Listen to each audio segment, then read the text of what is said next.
On the way here, I was stopped by some cops, wanted to see the car for a much closer look.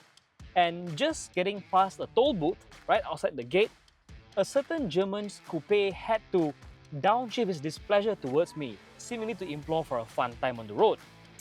Well, what I want to say is this: if you're not one for adventure and attention, this might not be what you want. But if you want a sports car that behaves like a sports car should, then welcome and stay on.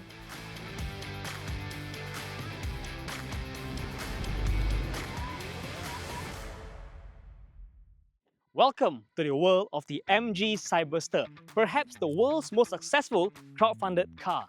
Why I say this? Before it was even a car, SAIC MG said, let's launch CyberCube, a platform where parties could actually deposit the car and have their say before it was built. Over 5,000 people voted with their wallets to say, yes, I want this car, and that was enough for SAIC MG to say, okay, let's make it. And we're glad they did, because this is a seriously cool car and the world can always use more cool cars. Key external features include this really smart looking SAIC Vision full LED system headlights, some fake vents over here, but there's good real ones inside here as well. Along the sides, I can certainly appreciate the great visual work to make it look very low slung and lit, right? I love these details like this vent over here and this 100th anniversary slab at the back here. You really cannot tell that this started out live as an electric hatchback. And come on, butterfly doors for a car of this price? Fantastic. Since this is the all-wheel drive variant, you get 20-inch wheels with these Pirelli P0 tires. Behind them, you get Brembo brakes with MG branding. One of the Cyberster's best angles has got to be the super wide rear arches. It's classic sports car stuff and I freaking love it. Now the rear lights, I understand, have been a bit controversial because of the design and how it looks. Some say the arrows are a bit iffy, but I think it looks unique and I quite like it. Just one comment from me is that the reverse light, all the way down here, it can be a bit tough for people to see. Other things I like, the Cyberster font over here and this MG logo being up here is quite cool. Boot space is rather big and enough for maybe a small camping trip out of the city or on the weekends. You can also push your stuff in because it's quite deep to fit more bags in front here.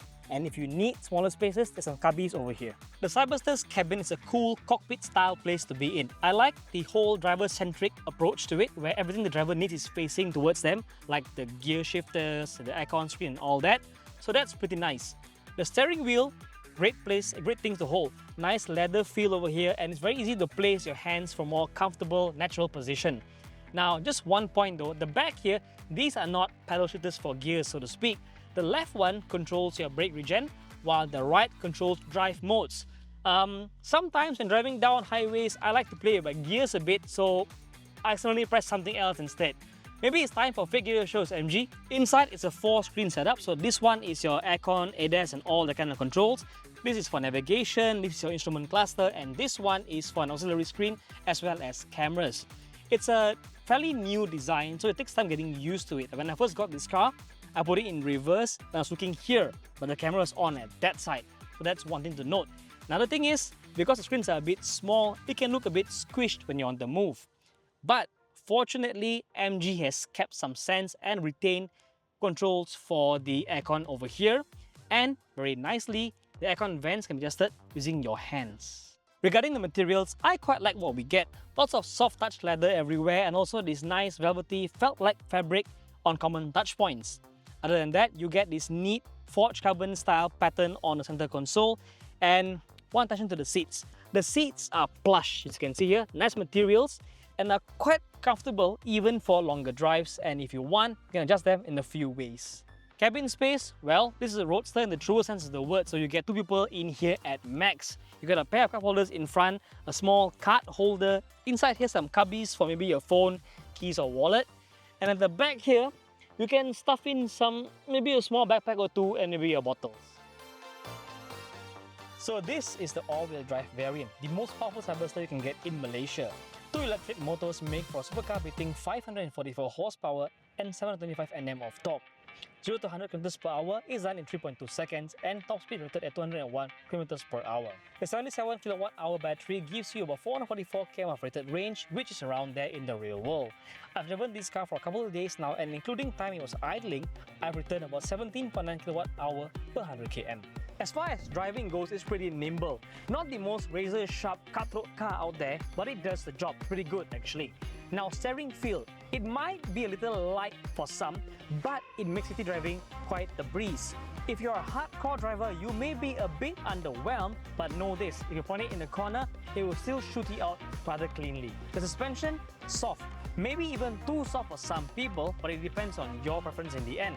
It's more grand tourer than sports car, so it's well sorted enough that you don't have to go around and avoid every single pothole or every single drain cover.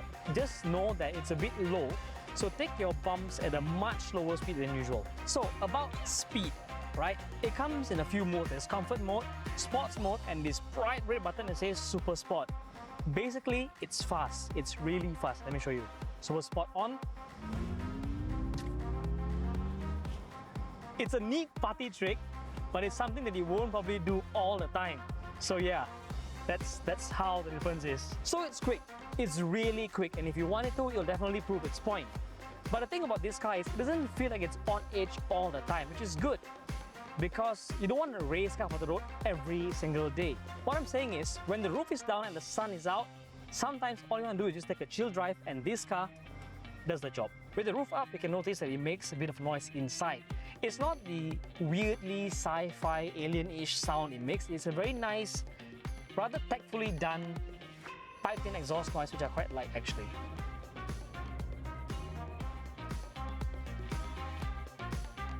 So, what do we think of Cyberster?